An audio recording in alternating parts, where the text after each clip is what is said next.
never a choice. When somebody needs you, you can't turn away. You're their only lifeline, just a hero, a bullet for hire, working alone. Always a voice, a cry in the darkness, an echo of pain that's been long forgotten, but it haunts me, my destiny, to be alone. There's a time when you see life for what it's gotta be. You should know they'll destroy you.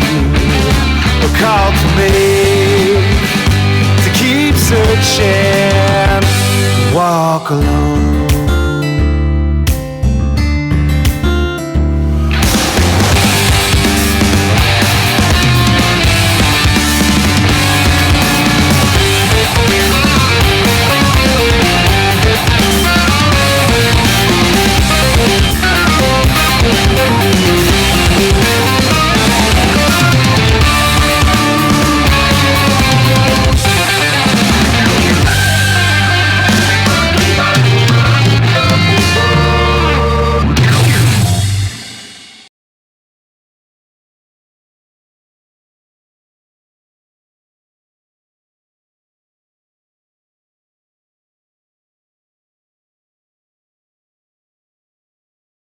Zach.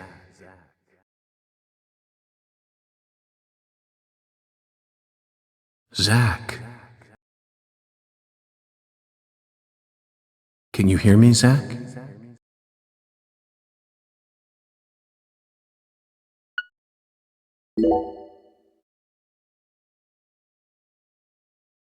There you are, Zach.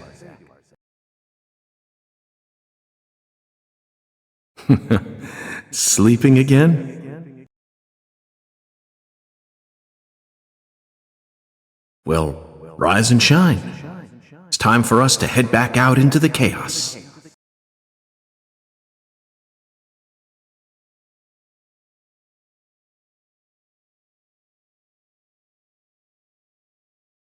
Isn't that right, Zach?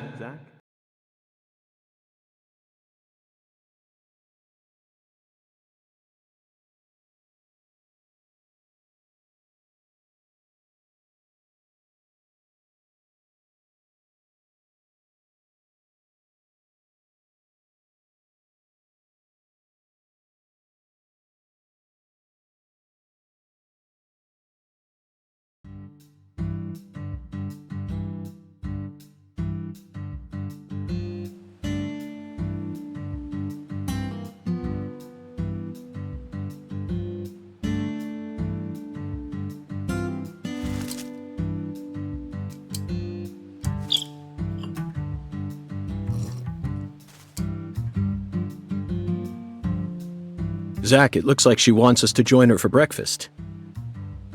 Perhaps this town's finally starting to warm up to us.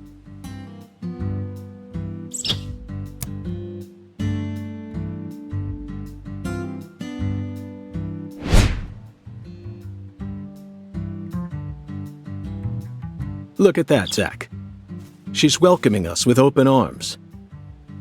She's even willing to share that tasty morsel with us. What an honor. Hurry up and chow down, mister. Unless you like your breakfast stale. What an amazing place. I've been on top of the moon since the moment I got here. And the name of this wonderful town, Carré, sounds like French to me. But what does it mean? I'm the chef, David. If you want to know about the town, you'd better ask the concierge. Only amateur chefs flap their gums about stuff that ain't food-related.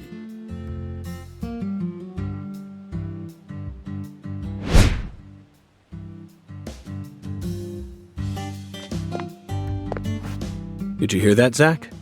He's a true professional. You say something, mister? No, not to you. I was just talking to Zach. Zach? Please don't ask me about Zach. It's a private matter. If you say so, still. Never thought the FBI would ever come out to a little old town like ours. I do work for the FBI, but I didn't come here for an investigation. I just happened to stop by on my way to New Orleans. Never thought there'd be a murder out here either. And it was a 16-year-old kid. Now I tell you, this country's seen better days. What you reckon, mister? Zach, he's definitely a professional, but it seems like he's also a bit lonesome. That's good. Ambivalence exists everywhere. Folks say the killer used an axe. Hell of an old-fashioned choice if you ask me. Actually, Chef David, if you don't mind, I'd like to ask you a few questions about the incident. But shoot, I ain't the one you ought to be asking, Mr. FBI. I only heard what I heard. But seeing as you're fixing to grill me, I can tell you what I know. Please do. I appreciate it.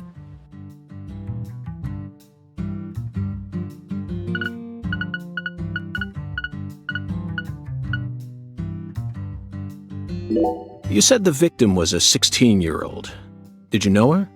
Well, sure. I reckon the whole town did. Meaning? She's Lise Clarkson, the little grandbaby of the Clarkson family.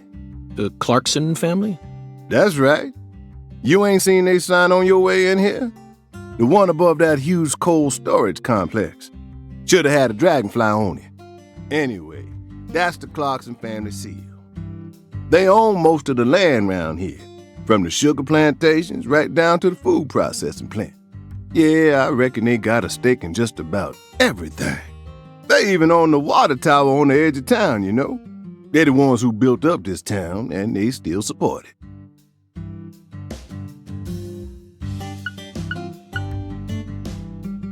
Live and Let Die, Angel Heart, and The Pelican Brief, right? 9 out of 10 people will name those titles when you ask them to think of a film set in New Orleans. They're all excellent movies, but to me they lack realism. Due to my line of work, I have a tendency to think deeply about what feels real and what doesn't. What's your point? Cat People. That's my point. Cat People. 1982, directed by Paul Schrader. The crowning achievement of Nastasia Kinski, the ultimate muse of the 80s. The most vital element of that movie is the reality it depicts. Leopards who turn into humans have intercourse with humans and turn back into leopards. Then they can only turn back into humans again if they mutilate their lovers. I was awestruck by the sheer reality of it all. Understand? I'm talking about hyper-realism. After watching it, I felt like I just had to experience the world of Cat People for myself. That's why I decided to visit New Orleans. Okay. Another vital element of Cat People is the presence of Malcolm McDowell. Malcolm McDowell from Blue Thunder. Talk about a masterpiece. Listen carefully, David. Only an amateur would call A Clockwork Orange his best movie. His best movies are Cat People and Blue Thunder. Period. You need to remember this, because it's the truth. Whatever you say, mister. So, what's your point again? Never mind, don't worry about it. I already covered all the important parts. Is the local law enforcement investigating the case? Shoot, mister, what you think? Now, I told you this ain't no city. We in the bonafide boondocks here. They got to know how to break up fights and keep folks from killing each other when they pissed you off. They sit down and talk it out with you heart to heart, and when that don't work, they just beat your ass. That's the Deep South for you. This murder ain't like that, though. A little kid got killed. A weird way. Like something on a TV show. The sheriff's department ain't never seen nothing like this. What do you know about the Clarksons' house? Now, I ain't got nothing bad to say, But I'm gonna talk straight to you. You best steer clear of that place. That family ain't just some gang. They're a whole different kind of beast. They folks with real power. Remnants of the good old boys who shaped America in the early days. Especially the head of the family, P.J. Clarkson. He's the kind of monster who goes around eating other monsters. And I'm sure he's on edge now with his granddaughter getting murdered and all. So don't go barging in with that shiny FBI badge of yours and think you'll be safe for nothing. Things are different down here. So if you plan on sticking around, you best remember that. I see. I'll keep that in mind.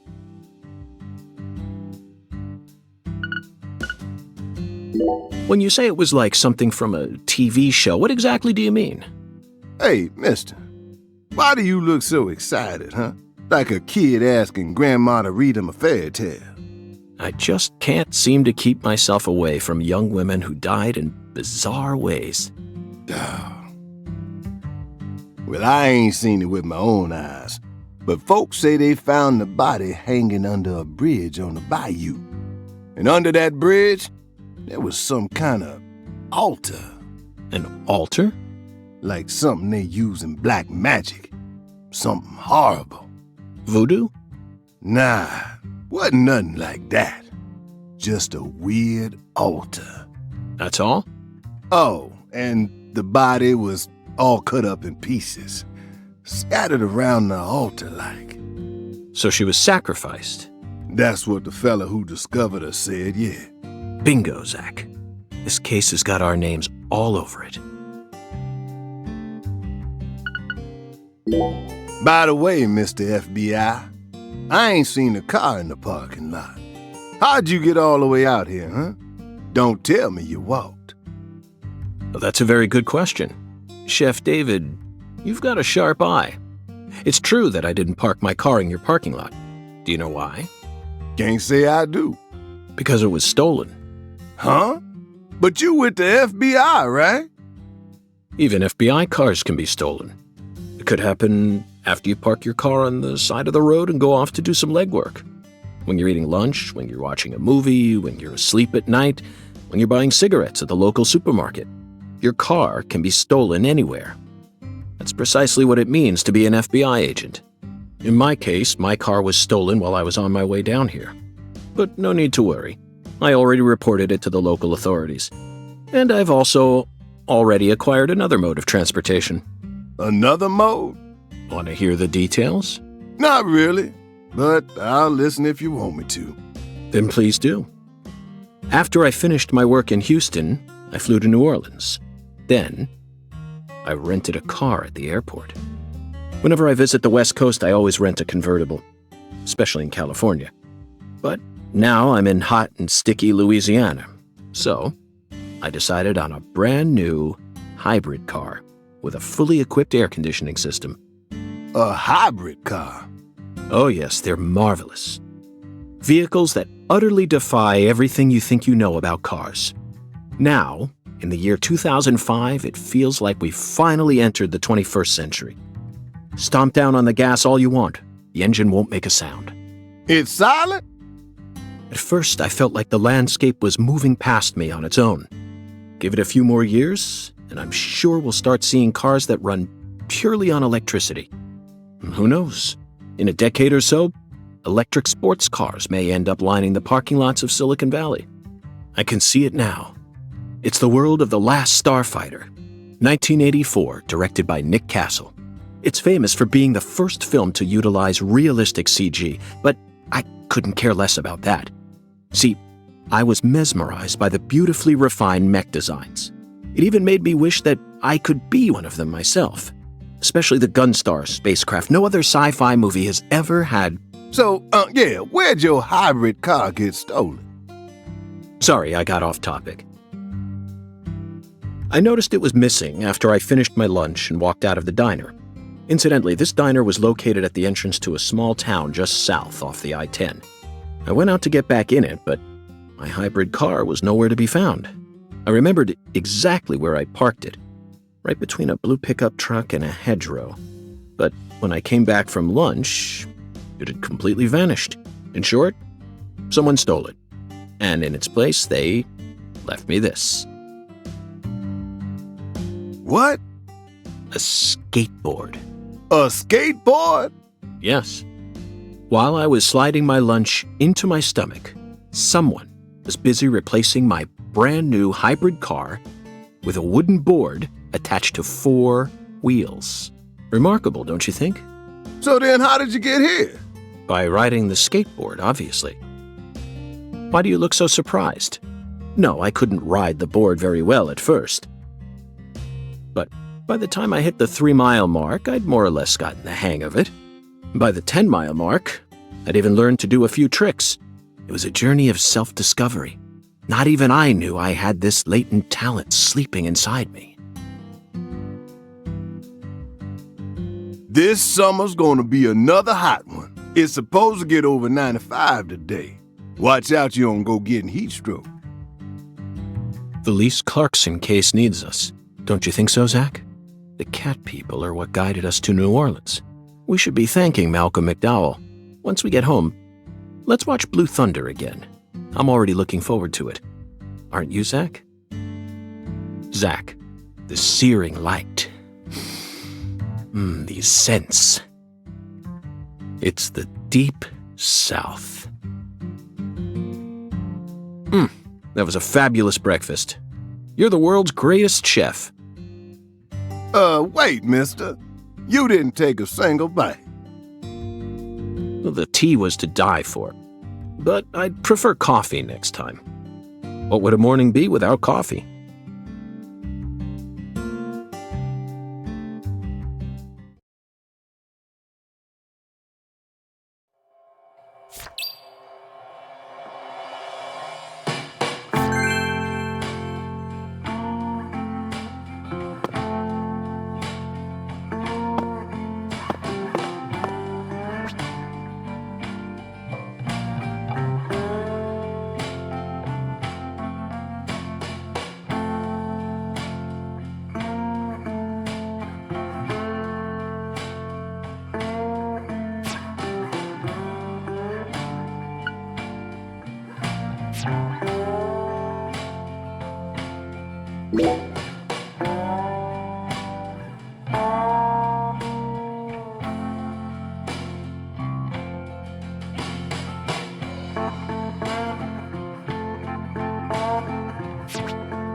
Mousson Rouge.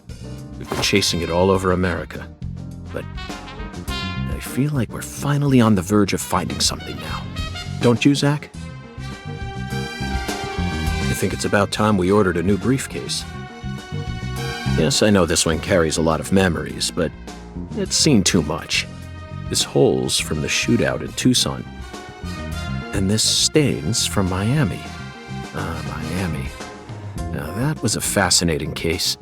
Billy, our perp, cut his own torso right in two, even with the help of the drugs.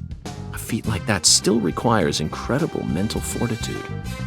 I was so impressed that I forgot I'd left my briefcase on the floor. Same floor his blood gushed out onto.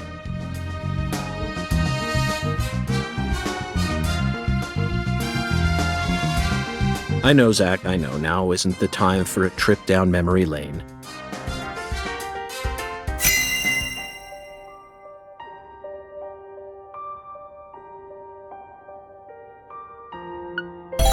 An emergent drug that's been on the rise in 4 southern states. Personally, I think it originated right here in Louisiana. And Lise Clarkson's murder must be connected to it somehow. The 16-year-old girl who was murdered. Her body was found beneath a bridge over the bayou, along with a strange altar. The powerful man who essentially controls the town of Carré, and he seems to be more fearsome than your average gangster. I doubt he'll be willing to cooperate with any law enforcement, Zach.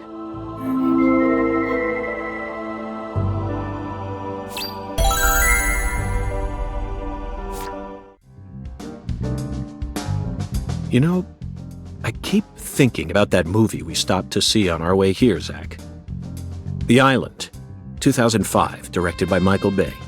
For a movie being shown at a cinema complex, it was surprisingly artistic. An experimental setting mixed with hard-hitting drama. It was art house sci-fi. That director's going to change the history of art house films.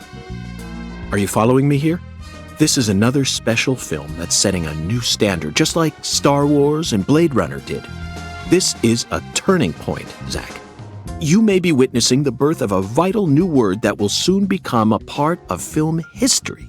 Yes, this single movie may be responsible for creating a whole new genre several years down the line, a genre known as island movies. I sure like the sound of that. Don't you, Zach?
I'm very satisfied with the decorations and the size of this closet, Zach. And it's even got a security box. What else could a man ask for? It's proof that we're still safely inside the fringes of modern civilization.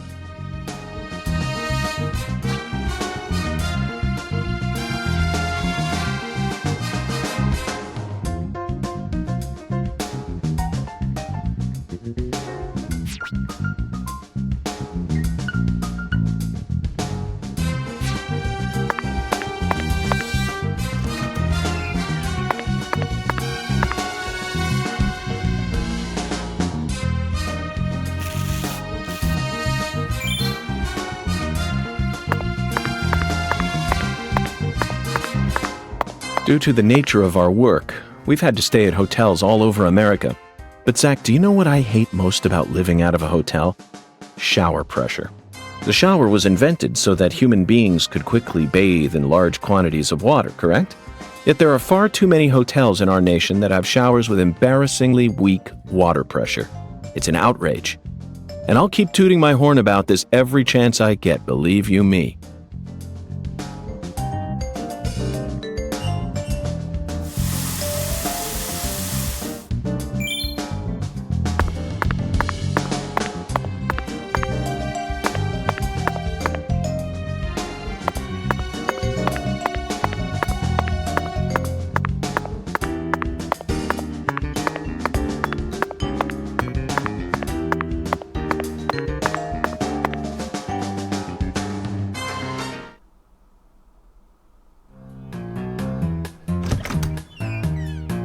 Hey there, Chef.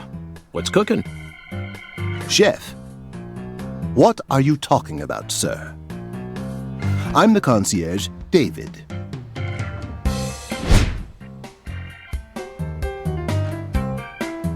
I just heard from our chef that you wish to learn the meaning behind our town's name. Yes, I've gathered that Le Carré is French, but does it have any special meaning? Why, yes, sir, of course it does. A very clear, logical meaning. All names have meanings. Would you like to know what this one means? Yes, I would. Jolly good, sir. Then allow me to explain. Le Carré means square in French. Ah. And? That's it. That's it? Yes, that's it, sir. Do take a gander at the town map in the lobby if it fancies you. It's beautiful, valuable, and old. I'm sure you'll understand once you see it. Now, please excuse me, sir. If you ever need anything, please don't hesitate to ask.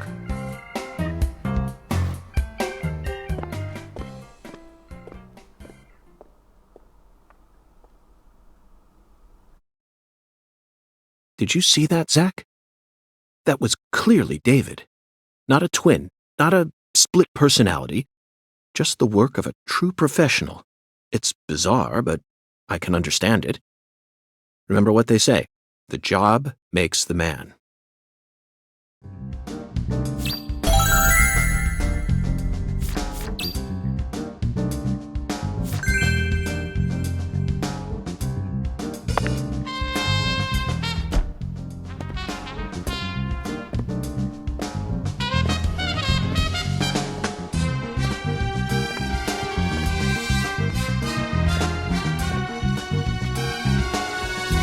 Do you feel that, Zach? Dozens of paintings no one will ever see. The faint scent of tobacco baked into these walls for over a century. Now that's what I call a hotel.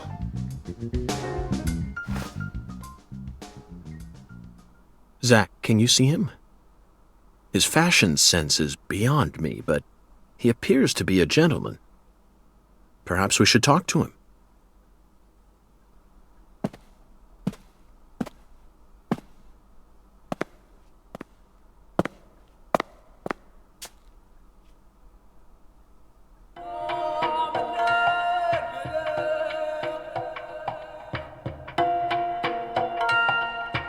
Nice tie.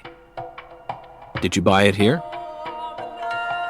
It's been a long time since someone spoke to me. No one these days ever tries to see me.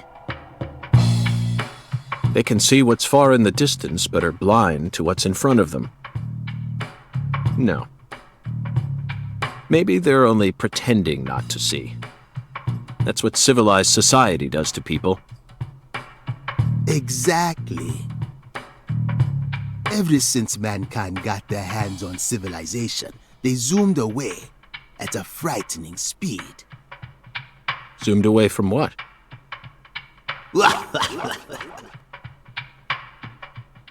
Don't be a fool. You know the answer. As for me, just call me Hoongan. Hoongan. title given to a leader in a certain religion. Is that what you are?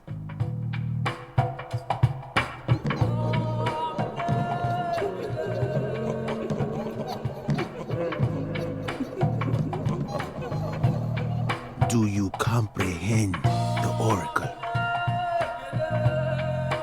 The Oracle. Put on your religion hat, Zach. Here we go. Fell 10 maidens in the shrine of hunger. Find the flying serpent in the ambiguous zero. Dance with the flying serpent, and you will glimpse the other world. 10 maidens and an ambiguous zero. Got it. But what do you mean by otherworld? Follow the oracle.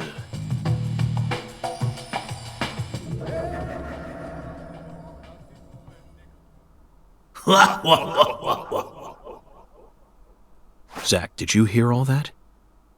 Looks like we've already taken our first step into chaos. But such is our duty. We need to accept the chaos, let it inside, then carefully dismantle it piece by piece.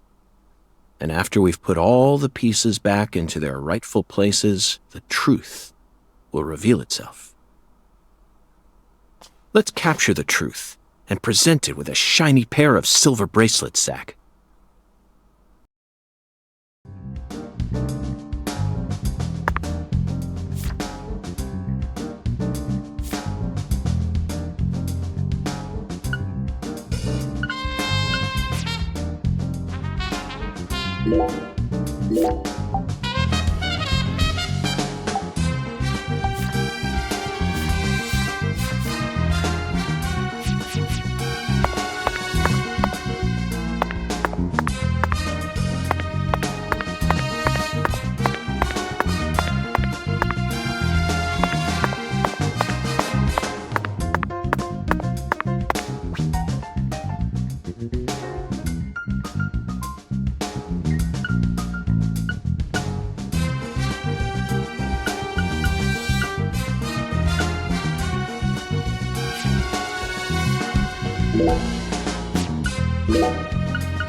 Zach, this is Carré.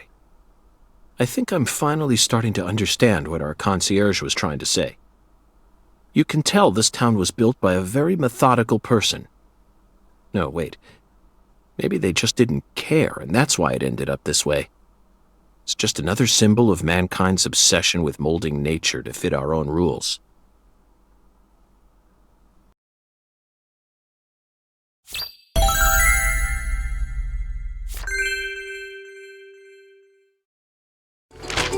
Zach, what did you think of Hungun's oracle? Despite all the dramatic build-up, it's little more than a childish riddle. Heartwarming, really. Exactly the kind of feeling one gets from the good old-fashioned countryside. Now let's start by tracking down those 10 maidens. The oracle gave us a place and an act. You need to go to the Shrine of Hunger and fell 10 maidens. Now where in this town can one satiate their hunger? The hotel, and where? And the 10 things that need to be knocked down. Simple, right? The answer is bowling. The shape of the bowling pin was based on the feminine form. The 10 maidens are the 10 pins. But a place where someone can both eat and bowl at the same time. I'm skeptical as to whether we'll be able to find such a place in a backwoods town like Alexis's Diner and Lane. This is it, Zach. There are even pins and a bowling ball on the sign. I bet we'll be able to eat some Cajun cuisine and bowl there. Maybe even both at the same time. Nice job, Zach. I knew you'd be able to find it. Now for the other oracle. There's no flying serpent on this map. Could it be a contrail or perhaps a dragon? I'm sure we'll find out later. First, let's just figure out where we need to go. Do you know what the ambiguous 0 represents? 0 is usually treated as a base number, but under what conditions would a base number be ambiguous? The answer is temperature, Zach. Yes. 0 degrees Fahrenheit is minus 17.7 degrees Celsius, and 0 degrees Celsius is 32 degrees Fahrenheit. You'd be hard-pressed to find a more ambiguous 0 than that. The question is, does our 0 refer to Celsius or Fahrenheit? Let's think for a moment. We're in Louisiana. Which measurement system do we use here in America?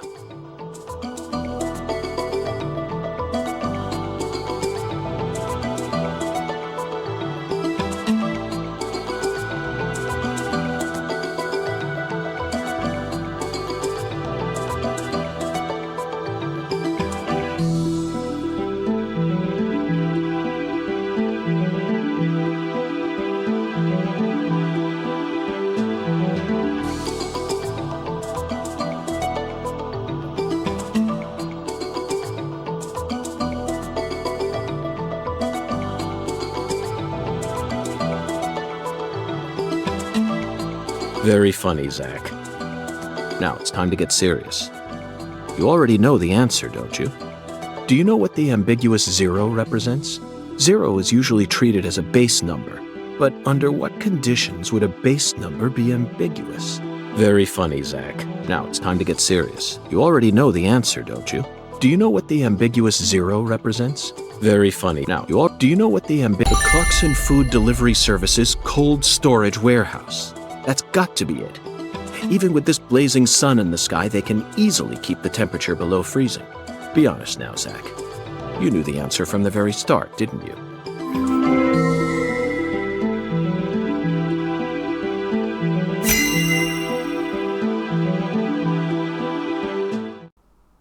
And how about that Hoongan? What a mysterious character. His oracles may end up determining how much time we spend in this town.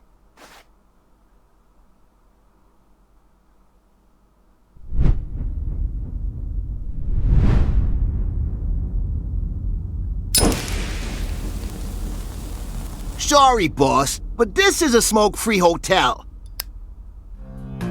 If you're dying to smoke, head out the entrance and you'll find a smoking area in the rear parking lot. Don't tell me. You're the At bellboy. your service, boss. Are you good friends with the concierge and the chef? We work at the same place, yeah. But, I can't really say whether we're good friends with each other. We're all professionals, though. Nothing more, nothing less. I believe we've struck gold here, Zach. It just screams Deep South. Actually, no, it doesn't. This is all his charm. So, if I want to smoke, I should go out the entrance and around to the rear parking lot? Bada bing, bada boom. Okay. I'll play by your rules.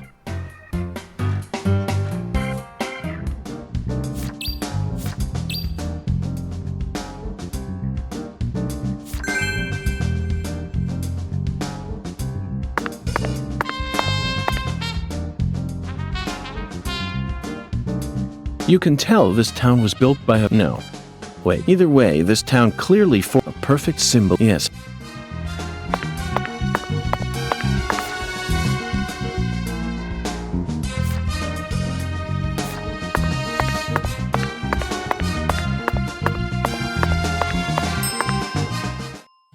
We always strive to provide our guest with the finest of service, sir. Our humble, bucolic town does have its inconveniences. Shopping, in particular, can be a bit of a slog. Therefore, we decided to provide a modest selection of daily necessities right here at our very own front desk. Great. Sounds convenient. Exactly.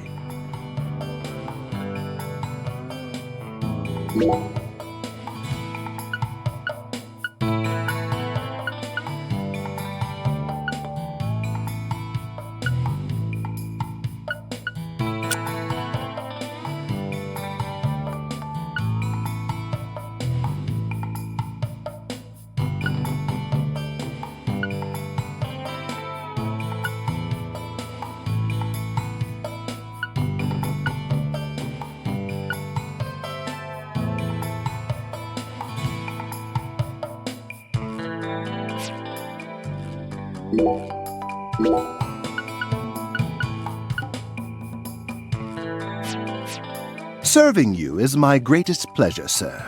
Please do let me know if there is any other way for me to assist you.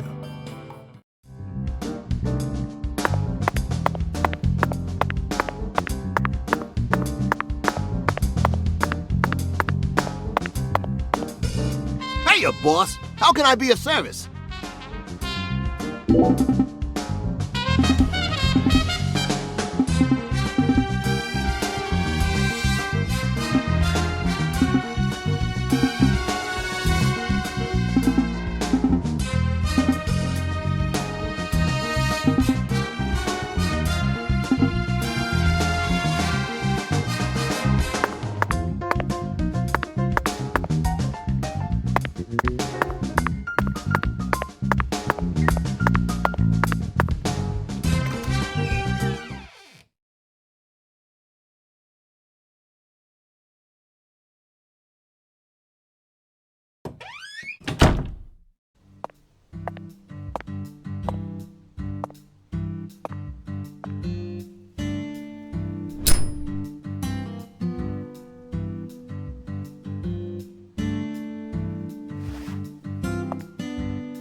Compared to non-smokers, smokers have a 4.7 times greater chance of getting lung disease. You know that means it's more likely than getting asbestos poisoning? The risk of death from lung cancer is actually much lower than what you think it is. In fact, it's tiny when compared to heart disease, strokes, and pneumonia. We're always surrounded by easy ways to die, you know. Some people even get randomly struck by lightning and die right there on the spot. Then I reckon you also know that secondhand smokers have 1.3 times greater the risk compared to smokers? Of course. So you won't mind paying the damages when I die of lung disease? How about writing that in a contract for me? You got a pen, right?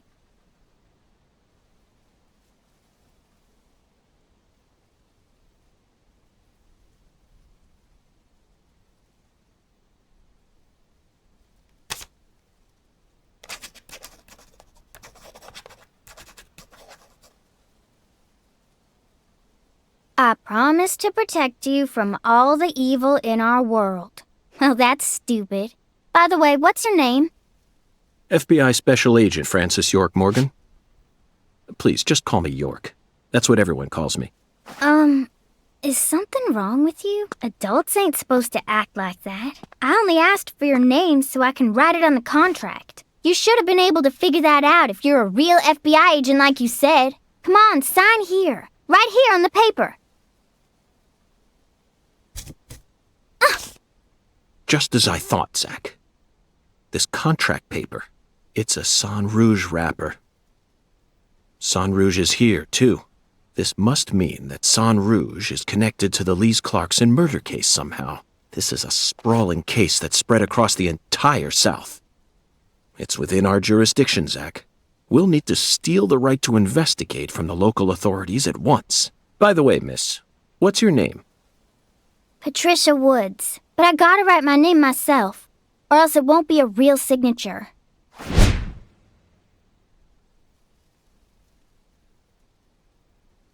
Tell me, Patricia, does this town have a sheriff, or is it under the jurisdiction of the nearest city police? Perfect timing. Well, go on and steal it if you want it. I was just thinking about how this is way out of my daddy's league. Thank you for the information, Patricia. Okay, Zach, it's time to get to work. How should we seize control from the sheriff this time?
Hey, you!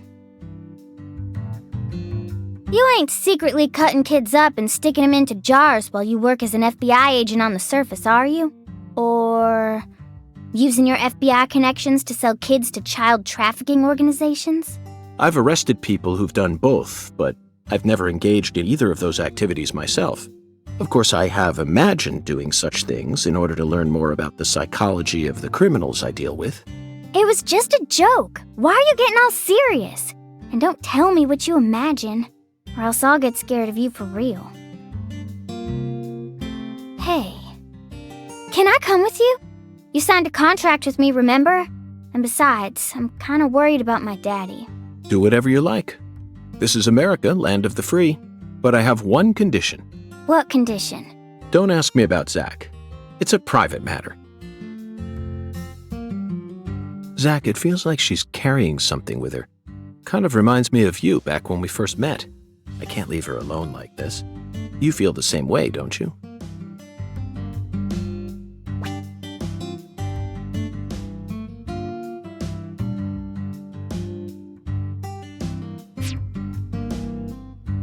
By the way, Patty, what do you usually do when you're at home? Is this an interrogation? Oh, no. I just figured that since we're working together now, it'd be a good idea to learn a little more about you. Should an adult male like you really be asking a little girl this kind of question? Feel like I heard a story about this sort of thing on the news once. There's a time and a place for everything. You know exactly who I am. And I've also introduced myself to your father. Besides, you're the one who said you wanted to come with me. I was just kidding, jeez. You're an FBI special agent. Why would I ever need to worry? You shouldn't automatically trust someone just because they're an FBI special agent. One's profession and one's personality are completely separate things. For example, one special agent may fall spiritually in love with a genius criminal who enjoys the taste of human flesh. That's Hannibal. You pulled that straight out of a movie. Just because it's a film doesn't mean it isn't deeply rooted in reality. You can't judge people solely based on where they work or how they look. You need to think hard and decide things for yourself. Fine.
Calvin called you a strange name, CLG, I think. What exactly does that mean? Clever little girl.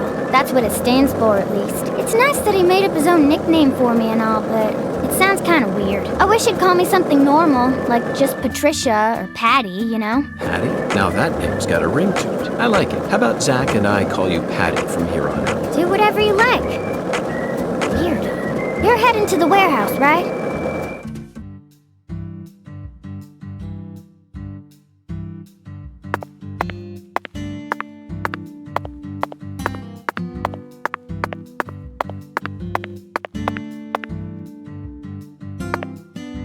Okay, Patty.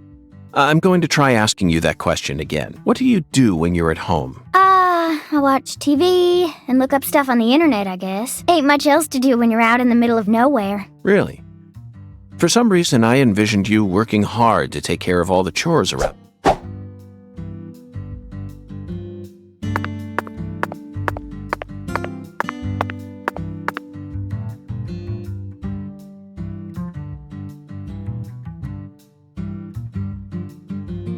Patty, is something wrong?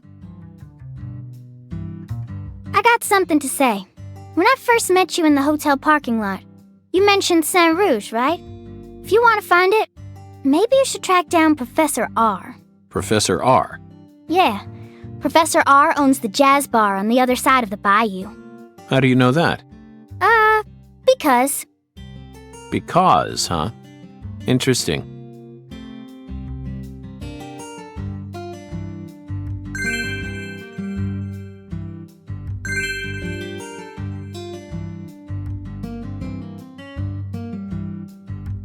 So you clearly love TV shows, but what about movies? Movies? We don't even have a movie theater around here, so I can only watch what I manage to catch on TV. Like what? For some reason, the only movie channel we get at home is the sci-fi one, so I just watch a lot of sci-fi. Like what? What's the last one you saw? The one with Schwarzenegger, where there's all these clones. The Sixth Day, 2000. Directed by Roger Spottiswoode. You must be very well versed in sci-fi if you can appreciate an Arnold S. film. I thought it was way too easy for them to make more clones, and you'd never see a clumsy investigation like that on CSI. That's right. It's realistic. Everything about that film is so realistic. It may be difficult for a child to understand. But, Patty, that's not your fault. All of Arnold S.'s films are filled with hyper-realism, you know. On top of that, Roger Spottiswoode is a director who excels in dealing with hardcore subject matter. Turner and Hooch, Stop or My Mom Will Shoot. Each film features one of the toughest tag teams you'll ever find. I can see why it's beyond you, though. No, what I'm trying to say is, Schwarzenegger's character was just a pilot, right? Why was he so strong? It's okay, Patty.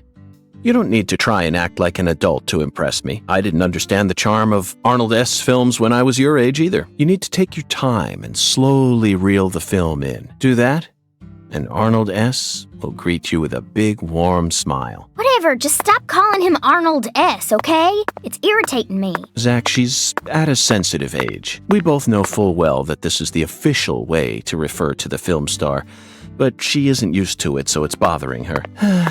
When in Rome, Schwarzenegger will greet you with a big, warm smile. Zach, my mouth feels weird. How many fingers do you think we'd need to count the number of people who actually call him Schwarzenegger? We'll just have to stomach it for her sake, Zach. Patty, we're investigating here.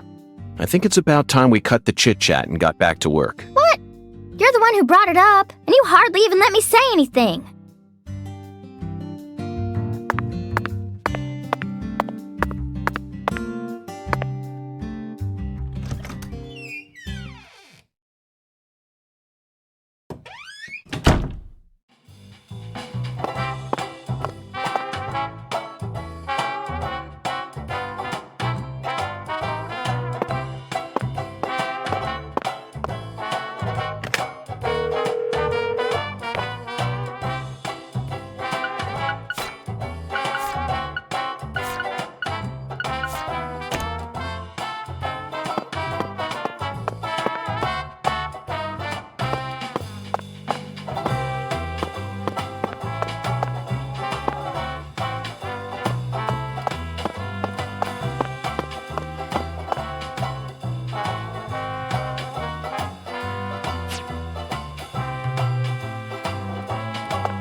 10 maidens, Zach.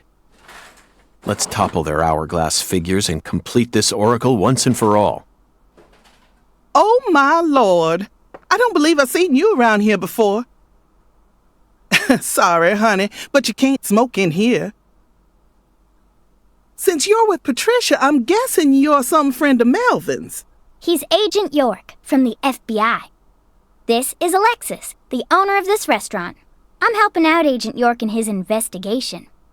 We signed a contract. Oh, my Lord. Well, ain't that something?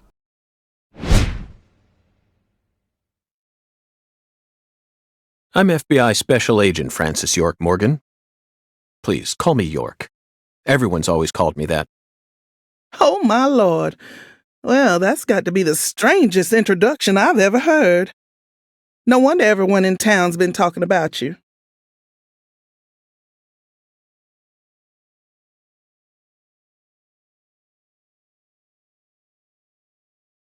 I want a chocolate sundae, but no cherries. I want 2 wafers instead. Don't put too many Rice Krispies on it. Oh, but don't scrimp on the chocolate syrup either. Oh, my Lord. And what'll it be for you, honey? Alexis, are these photos of the town? Oh, you like my pictures? My hobby's collecting snapshots of what our town used to be like. So whenever someone gives me an old picture, I just put it up here on display. Our world these days feels a bit cold to me, you know? Just thought it'd be nice to help folks remember what it was like in the good old days. Zach, did you hear that? The good old days. Even in a remote town that's already far behind the times, there are still people who yearn for the past. She told me what was going on, you know. What? Lise, you don't need to try and hide it from me, honey. Last time she came here, she told me all about it. Some odd fella was following her around, stalking her like. What kind of fellow? She said he had a really tall shadow. How tall? As tall as an oak tree. Did that ring any bells for you? Sadly, it didn't. I know just about everyone in this here town, but I ain't never seen a man who stands that tall. Maybe it really was an oak tree and she just mistook it for someone. Sometimes the silhouettes of them trees, with lots of Spanish moss hanging down, make me feel a little funny too. I don't think so, Alexis. Lise said the shadow was following her, correct? That means she must have been stalked by a man as tall as an oak tree. If she had only mistaken an oak tree for a person, she wouldn't have described it that way. She might have said, It felt like a crowd of people was staring at me. Yes, exactly. She certainly wouldn't have talked about being followed by someone. Thank you, Patty. Zach, this data is all very intriguing, but it isn't the answer we're looking for. We came to knock down the 10 maidens, remember? Oh, yeah! Booyah! Oh, I got a turkey! Truly mesmerizing, Zach. This is why I never tire of small-town investigations. Same goes for you, right?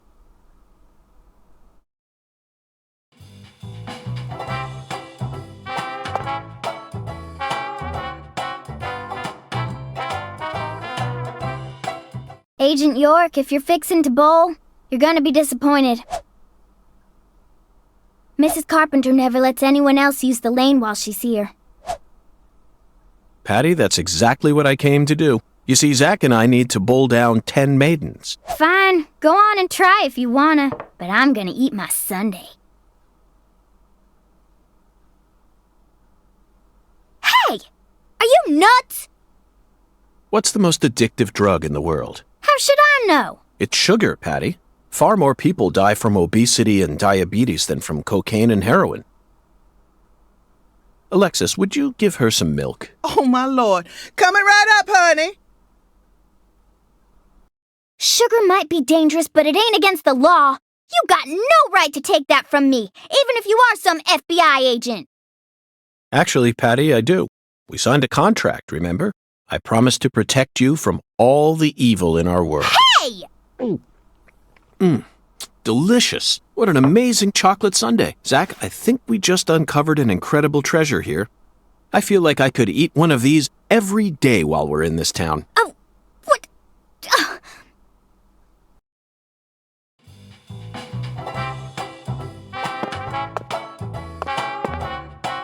Just hurry and finish up your investigation already. Can't stand being inside this place without a chocolate sundae, not even for a second. Don't worry, Patty. I'll knock down those 10 maidens in the blink of an eye. You just wait here and drink your milk. Meh.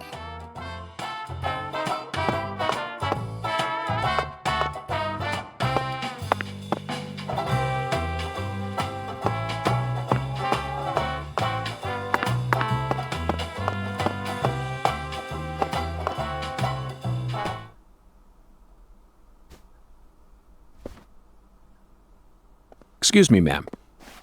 Oh, howdy, stranger. My, you're a handsome one. You came out here from the city, didn't you? I can always spot you city folk from a mile away.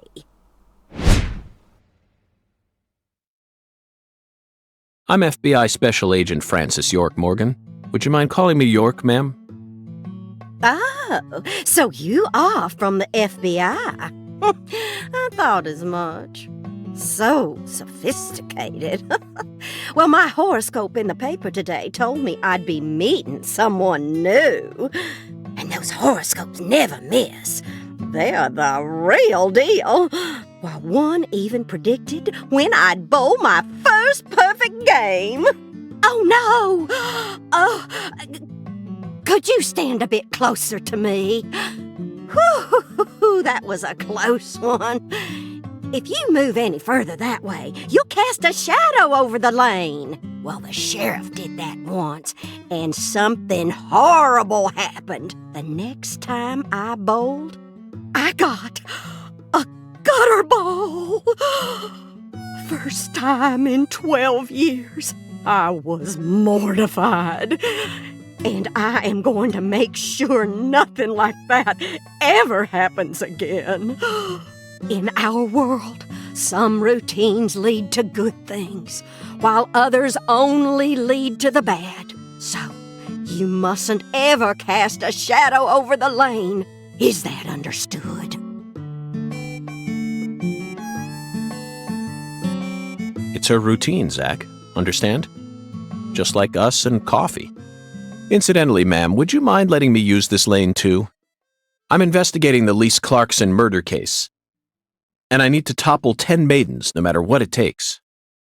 No, absolutely not. Not even the FBI can take my lane from me. I haven't given it up once ever since my husband passed away over a decade ago. I'll never break my promise to him. But... Now, if you'll excuse me.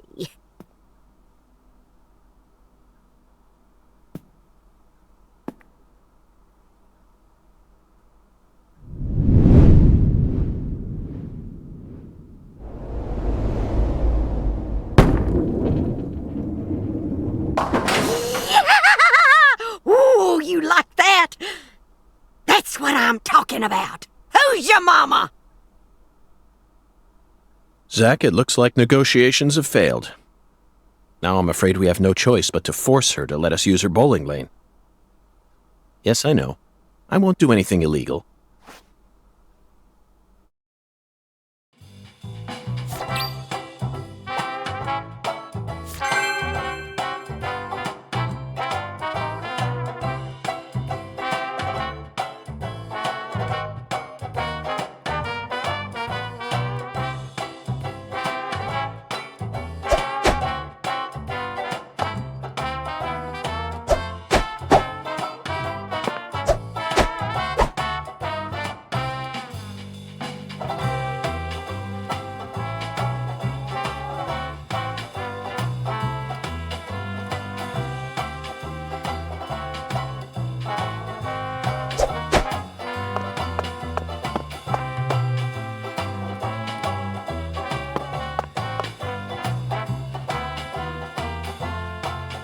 Excuse me, Mrs. Carpenter. Stop! Not now! Can't Can't you see I'm already in my bowling stance? What, are you blind?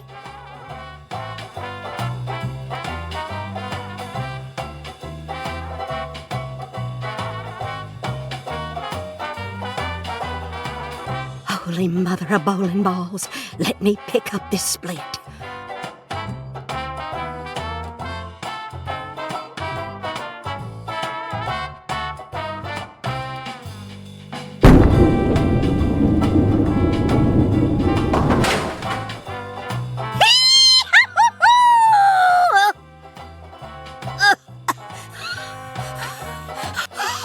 That stance, always works on a split. Oh, yeah, never fails. Zach, our new friend, appears to be a very superstitious lady. We should try and utilize this trait of hers in order to gain access to the lane for a bit. That was an amazing shot, Mrs. Carpenter. In fact, it may have been the most amazing shot I've ever seen. Speaking of which, where did you happen to find all those neat little items? The ones you used to help you bowl that split just now. Ooh, you got a keen eye there, Mr. Special Agent. Taking a liking to my collection, have you? Oh yes, a great liking. I buy all my charms and power stones from Erzuli Frida. Erzuli Frida. Yes, it's a mystical establishment run by the Mirror. The Mirror? If you're interested, I can mark it on your map for you. Zach, this is it. Erzuli Frida. There must be a treasure trove of dubious trinkets on sale there.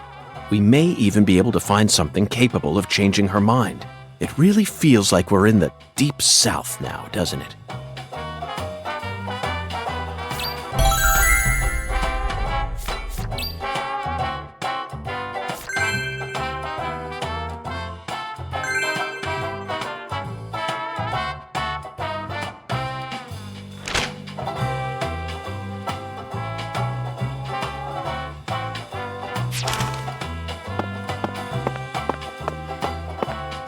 What'll it be, honey?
What'll it be, honey? Is this place a bowling alley or a restaurant? Oh, my Lord, what's wrong, honey? Can't tell the difference? It says restaurant right there on the outside. How do you explain that, then? That's so the customers can bowl while they eat. Convenient, ain't it? If you want to bowl, honey, you'll have to ask Mrs. Carpenter to open up the lane for you. But if you just want to eat, then all you need to do is call my name. Got it? Oh.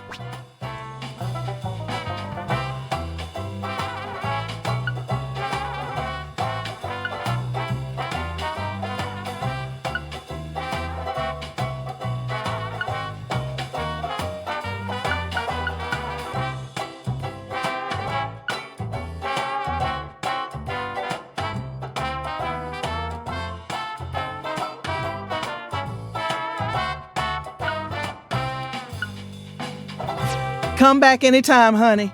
You ain't gonna find any better Cajun food in all of Louisiana.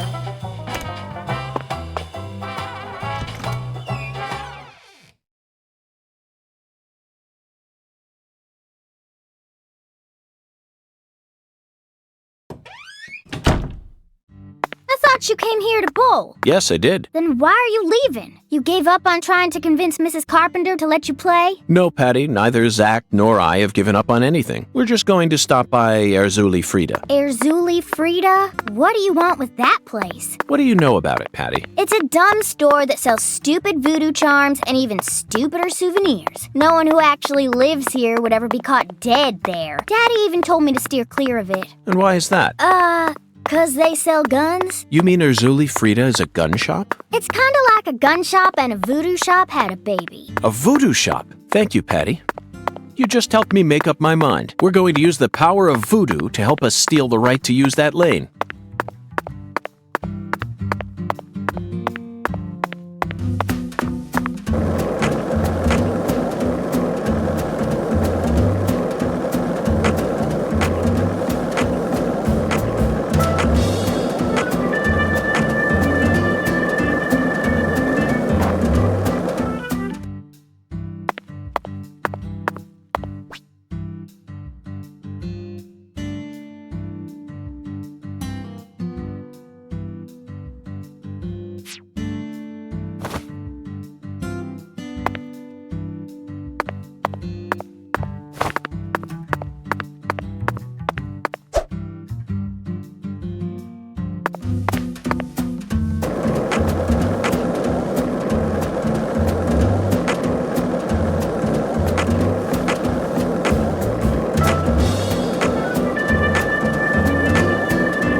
A voodoo shop. It's a voodoo shop. Just looks like a dumb souvenir shop to me. Of course it does, Patty. You're much too young to understand the true value of such a place.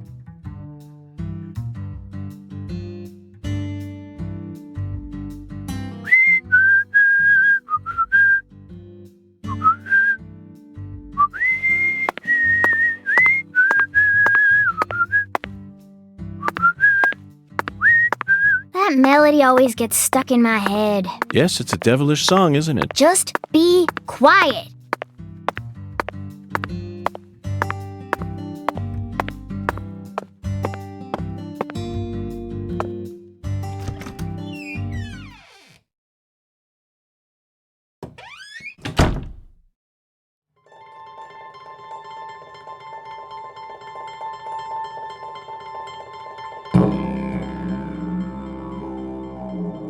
This is all kid stuff. It's just a bunch of charms. I'm allowed to watch TV and go on the internet, but I ain't allowed in here? My daddy makes no sense sometimes. You agree, right, Agent York? This is all just kid stuff. Look at this, Zach. All the mysticism of the Deep South gathered up into one quaint little shop.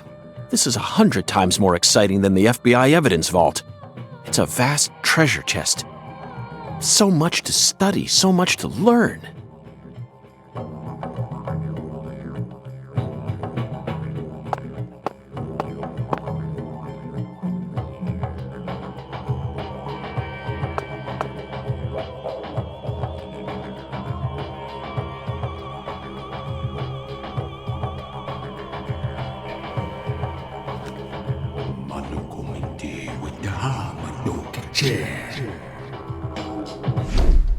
Thou art a seeker, and I see the object of thy desire.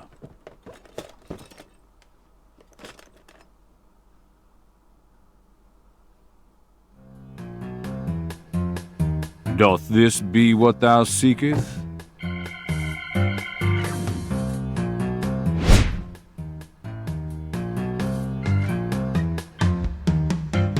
I could sell it to thee now, and only now. Surely fortune shall not bless thee with another chance.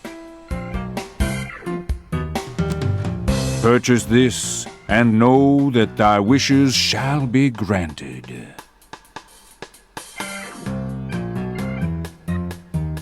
That's crazy. Even I can tell you're getting cheated, Agent York. I disagree, Patty. This person can be trusted. I've been studying people for quite a while, so I can tell. That figurine is connected to our future. My price is true. What say thee?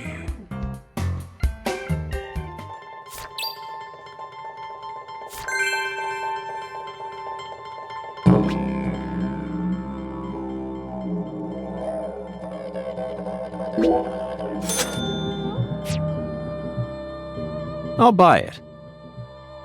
Thou art a man of refined taste.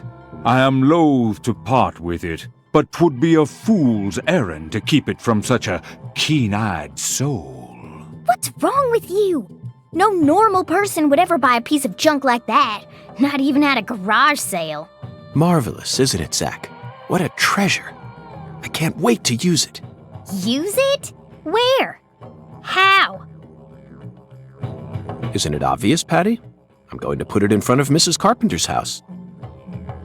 In front of her house? Yes. I'm sure this figurine will stop her right in her tracks. And that'll give us a chance to finally topple the 10 maidens. Are you serious? Of course I am. And so is Zach. Aren't you? I'm seriously wondering if I should quit helping you out with this.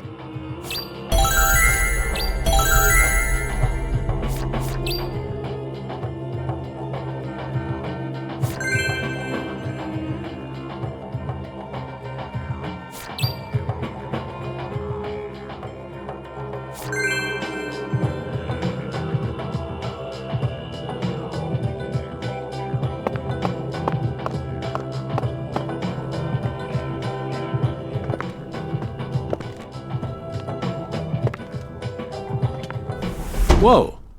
That was close. Well, look at you, all standing there like you're expecting me to apologize. It's your fault for not paying attention. What? Got a moment? Can't say I do. I'm in a hurry here. I won't take up too much of your time. I'd just like to ask you a few questions. I said I'm in a hurry, Peckerwood. Now get out of my way. Patty, who was that? Kalina Clarkson. PJ Clarkson's second daughter, and Lisa's mother. Zach, we've found ourselves a Clarkson. Oh no, she's not here. My dolly. She's not here. My dolly isn't here. One of the key persons in this case just came out of the woodwork to meet us. Now things are really getting interesting. Isn't that right, Zach?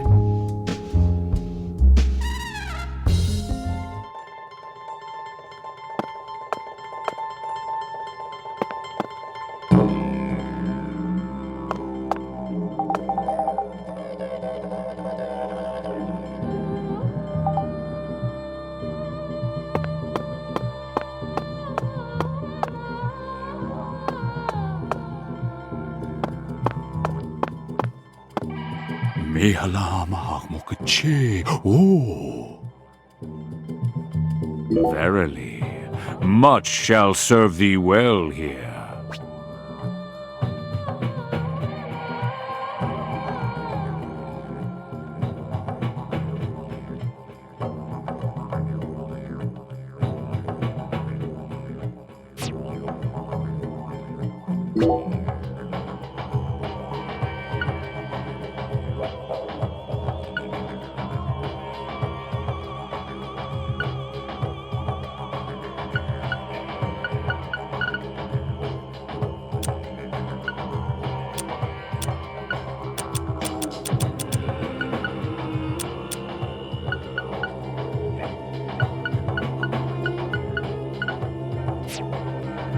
I can see it. Thy return is imminent. Thou hast discovered the very purpose of my emporium, that is.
Yes.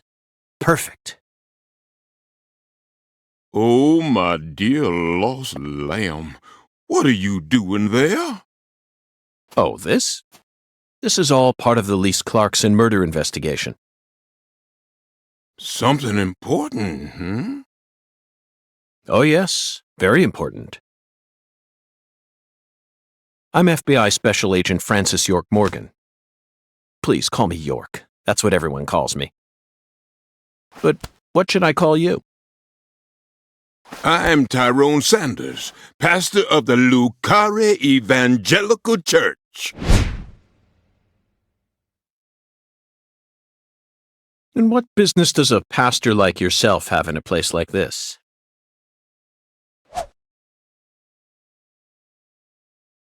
Well, I live over across the way there. Do you have an intimate relationship with Mrs. Carpenter? Why in the world would you suggest such a pitiful thing? Lordy, Lordy. How could I ever become intimate with one who is so devoid of faith? After she lost her husband, she stopped coming to church. All she does all day is bowl. She even pruned the shrubbery in that pitiful fashion. Yes, truly pitiful. And did you see that hideous ox of a dog she owns? Pitiful with a capital P. I tried speaking with her, but she shows no intention of changing her ways. Yes, I fear she never lends an ear when the good Lord reaches out to her. Indeed, I pity her from the bottom of my heart. So you've been spying on her out of pity? Spying? I'm merely awaiting the chance to lend her a helping hand. You'd best be careful, too. This town harbors much more danger than you're aware of. If you ever find yourself in need of salvation, feel free to stop by our church whenever you like. Our church also functions as a clinic. Someday, you may need our help. Zach, did you hear that? Pitiful. Try saying that to someone in the city. They'd instantly slap you with slander or defamation charges. You'd be up to your neck in court papers. I doubt I'll tire of this town anytime soon. We should consider stopping by that church whenever we get a chance.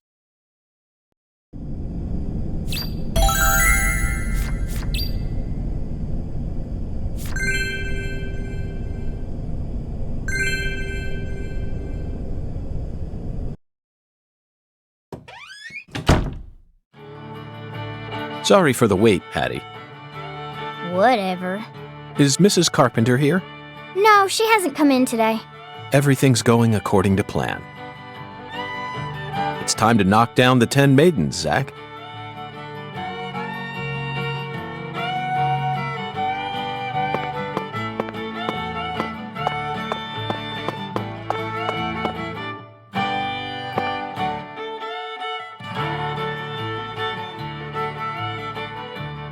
Oh, my Lord, y'all are back? Listen up, y'all ain't gonna believe this. What's wrong? Mrs. Carpenter hasn't come in. For the first time in 10 years, what could it be? I just hoping nothing bad happened to her. She's fine. You have my guarantee. Oh, my Lord. I reckon if an FBI agent like you is convinced, then I should be too.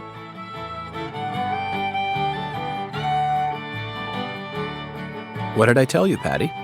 Value is a relative thing. We needed to find that figurine, no matter the cost.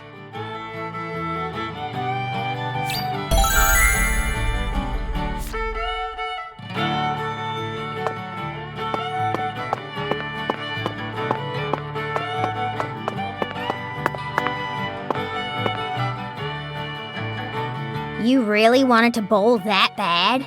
They don't have bowling alleys in the city no more? Wrong, Patty. I have absolutely no interest in bowling. Tossing a heavy ball at lined-up pins? Where's the fun in that? You can't even call this a sport. It's a game for cavemen. Nonsense. Utter nonsense. Then can I throw the ball instead? Absolutely not, Patty. This is part of the investigation. I need to do this myself, no matter how stupid it may be. You're the one who's stupid. Sure looks like you're having fun to me.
Oh, looks like I finally earned myself a rival.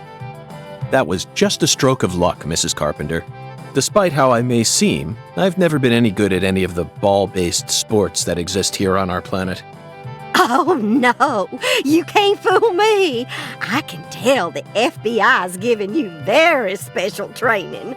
If I gave you a few lessons on top of that, I'm sure you'd be able to go semi-pro. Semi-pro? That's right. That's what I said. Not pro, but semi-pro. Yes, semi-pro. You'd never be able to go pro. You don't have what it takes. You could become a semi-pro if you tried really hard, though. Well, I guarantee it. Come back and see me when you feel like giving it a try. I'm sure my husband would forgive me if I let someone like you borrow my lane. Well, we gotta give youngsters a chance to grow. That's what we always say. I could actually go semi-pro? I'd take her words with a grain of salt if I were you. Patricia, I can understand why you'd be envious of my talents, but you don't need to worry. You have your own unique talents, just like any other person. You shouldn't have to feel inferior every time you look at me. You're unbelievable. You sure you don't need to get your head checked out? It's so strange, Zach. I feel like I'm discovering a new side to myself. By the way, Mr. Special Agent,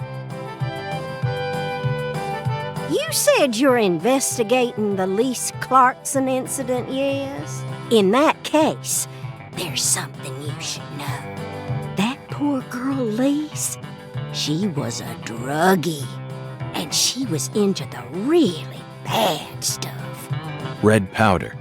Oh, no wonder the FBI picked you. You already figured out that much. Well, the reason Lise turned into such a little hoodlum is because of her mother, Galena. Galena? Mm-hmm. A mother only in name. Oh, as far as I'm concerned, she's still nothing more than a child herself. Oh, dressing up in fancy clothes, always out on the town somewhere. Children giving birth to children. If these aren't the end times, well, I don't know what is. Oh, and they were always cooped up in that jazz bar. Galena wouldn't know proper parenting if it hit her in the tush. Zach, the jazz bar. We first heard about it from Patricia. It must be deeply connected with this case.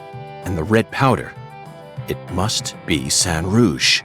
Following the Oracle and felling the 10 maidens sure paid off, didn't it? So, Mr. Special Agent, are you all finished here? Yes, Mrs. Carpenter. Thanks to you, I've gotten a new lead. Oh, then how about you mosey on and let me get back to my bowling? I need to bowl my first game of the day or else I'm gonna get rusty. Well, what are you waiting for? Get a move on! Shoo! Shoo!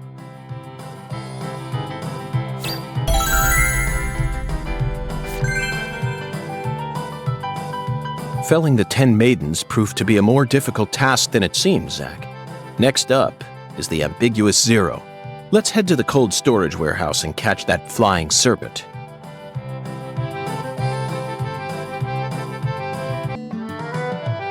By the way, Mrs. Carpenter, Remember the first time I bowled for you and showed you that I had what it takes to go semi-pro? Was there any special reason why the lane was open that day? The truth is, something very peculiar happened that day. And as a result, I wasn't able to leave my house for quite some time. Meaning? I told you my husband passed away 10 years ago, didn't I? Well, I received a sort of message from him. Crime, punishment, and love, all three were intertwined. Intriguing. I'd love to hear more. When he was in good health, he only ever bought me a single present. Only once during our entire marriage. And oh, what a terrible present it was. That alligator figurine looked so atrocious, and it was wearing this hideous top hat. Alligator figurine?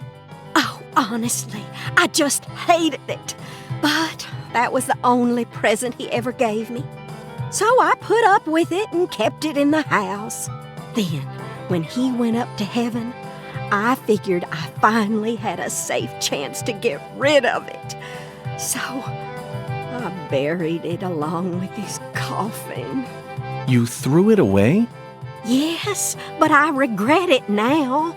The more I thought about it, the more I realized I'd just gotten rid of the one and only thing he'd ever given to me. I couldn't believe I'd gone and done something so stupid. Then, suddenly, something unbelievable happened. One day, I woke up, went outside as usual, and there it was. The figurine was right there in my yard, and it was glaring straight at me, as if it had a bone to pick with me. I was so shocked, I thought my heart was going to leap right out of my chest. Right there, I decided I had to tell my husband the truth. So I went up to his photograph and did my best to tell him the whole story. Then I heard it. Honeybee, that figurine is a gift from heaven. Who said that? He did. My husband started talking to me through his photograph. Well, instantly, I felt peace wash over my heart, and I decided to bring the figurine back inside my house. Then he spoke to me again. Let the youngster use the lane, he said. Suddenly, it all hit me. I rushed over, and there you were getting a strike. That's when I realized my husband has always been watching over me ever since he passed away. This is the power of eternal love. You understand me, Mr. Special Agent? Oh dear, what was I thinking? I'm still in the middle of my game here. I was right on the verge of completely ruining my routine. Go on, I'm busy here. Shoo, shoo. Eternal love, Zach. Isn't it wonderful? But why do you think her husband ever bought her that thing in the first... No, we better not go there, Zach. Mysteries are far more romantic when they're left unsolved, especially mysteries that are connected to romance.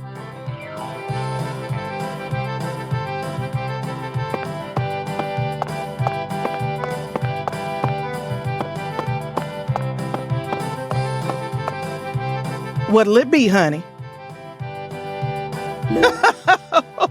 Oh, coming right up, honey. I'll put my heart and soul into it.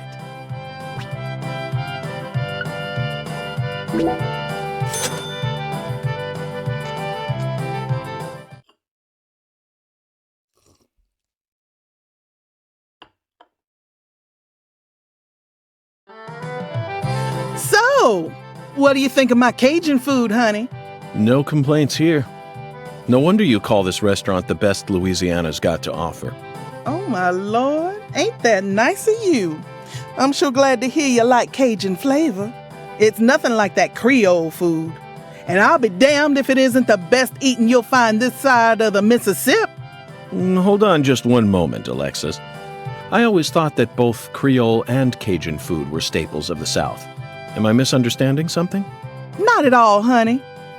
Cajun and Creole food are both staples of the South.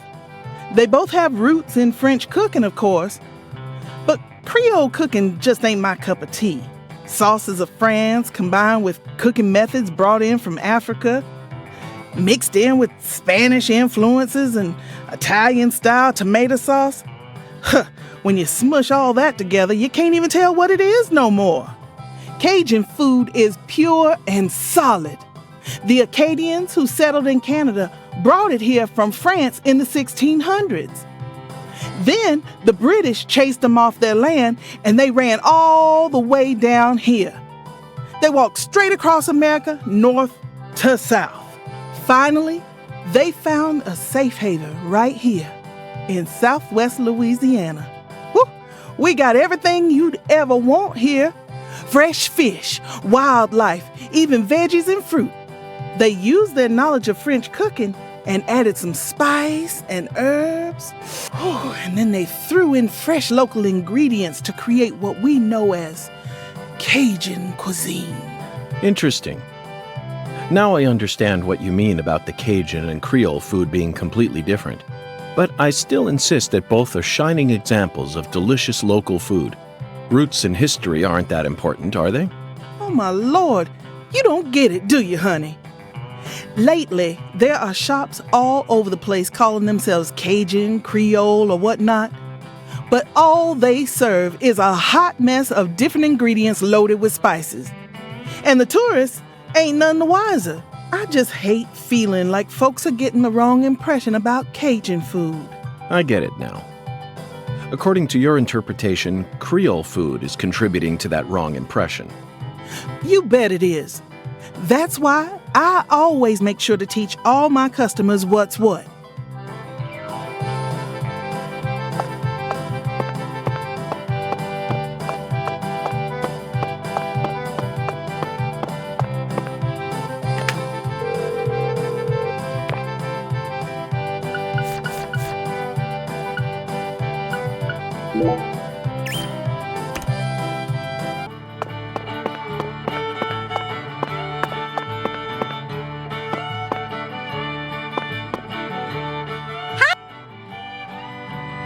Well then.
Hi there, Hen.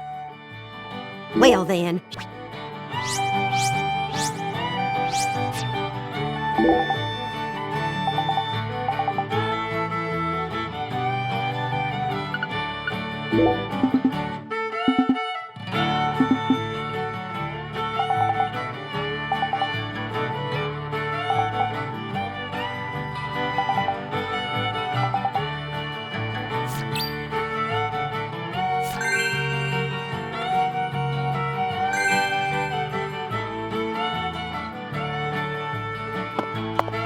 Hi there. Well then.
Hey, Agent York. Yes? Is that... Sorry, never mind.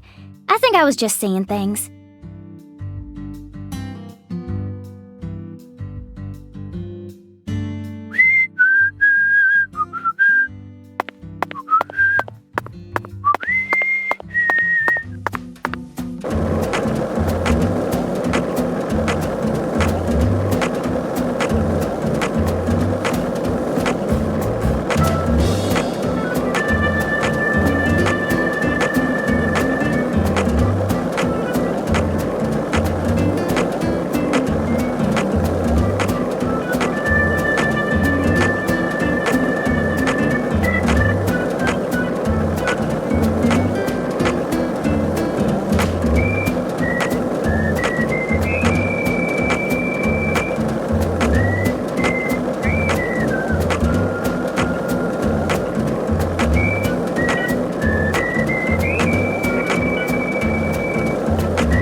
Hey, Zach, it looks like we were right on the money. Tracing the San Rouge distribution route led us right to Louisiana. You know what that means. We've got a hot hand, and Lady Luck's given us far more favor than she ever...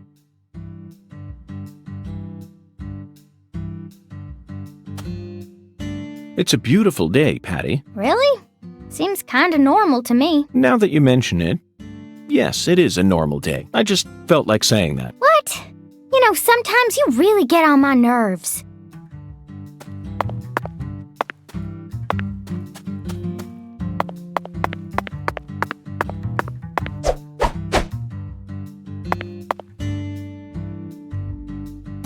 Mr. York, that was mighty quick. The special agent does it again. You sure don't waste any time. I bet my CLG's got a lot to learn from you. By the way, Mr. York, looks to me like you aren't packing anything. I was on vacation in New Orleans before I happened to stop by here. Well, shoot, that won't do. Here, I got something I think you'll like. I call him Mr. Alligator. Badass, ain't he? It's a tranquilizer gun for the gators.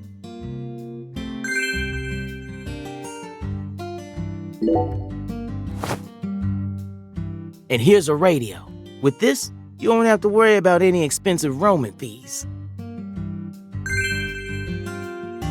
Might take you a while to get used to him, but you'll get it. Try letting them rip a few times. Ain't no need to hold back out here.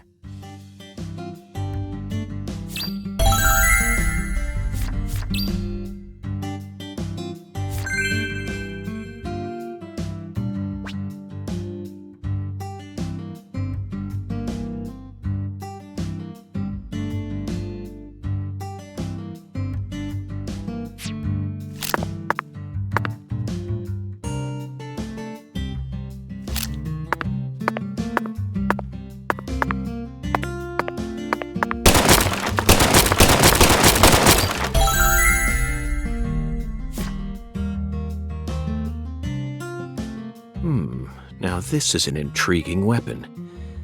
For a tranquilizer gun, it really packs a punch. But I'm afraid I'll decline. After all, this town is peaceful, isn't it? Well, sure it's peaceful. At least the humans are. But the animals are a different story. Remember what I named it? There are some real mean-ass gators out there in the swamps.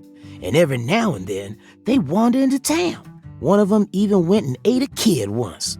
It happened a long time ago, but still, one chomp's all it takes.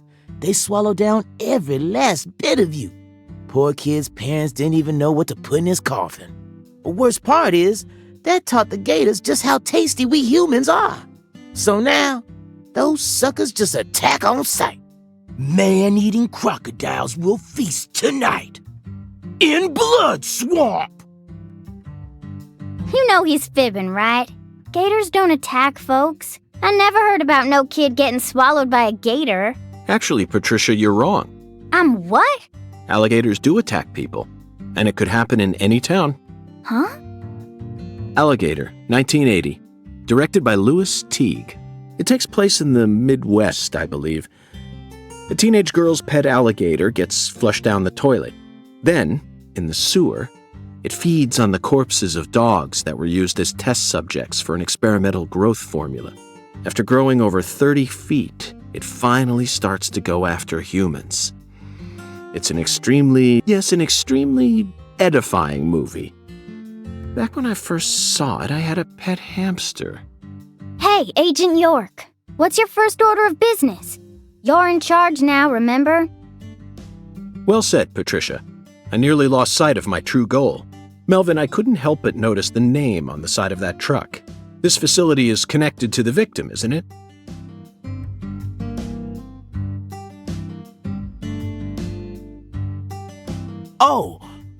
Oh, right. Yeah. I reckon I better start from there. I'm gonna tell it to you straight right from the beginning, Mr. York.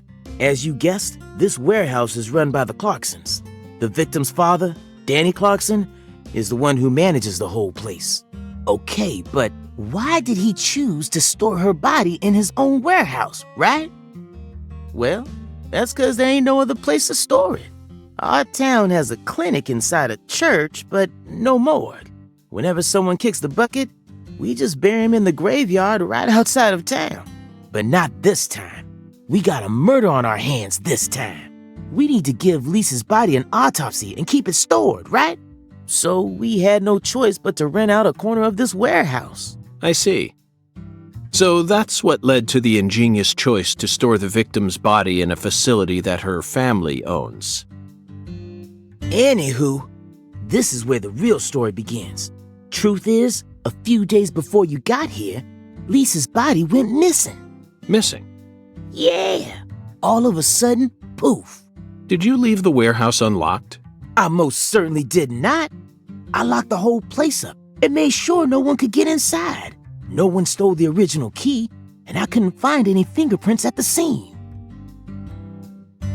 So, in other words, this is a locked room mystery. The body of a beautiful young girl walks at mid...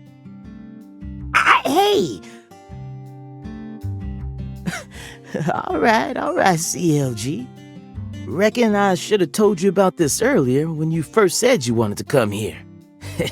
It just didn't seem like the time or place as I remember. Anywho, how about we call it a day and head back to my office? You can go through all the files there. No, thank you. This is what I came to investigate. But Lisa's body isn't here anymore. You sure? That doesn't bother me one bit, Melvin. You see, I met a skeletal gentleman on my way here, and he was kind enough to give me an oracle. Patty, what's that? That tree? Or the water tower? That thing I'm pointing at. That. Like I said, what? That thing. Right there, Patty. Just tell me what it is. How am I supposed to know which that you're referring to?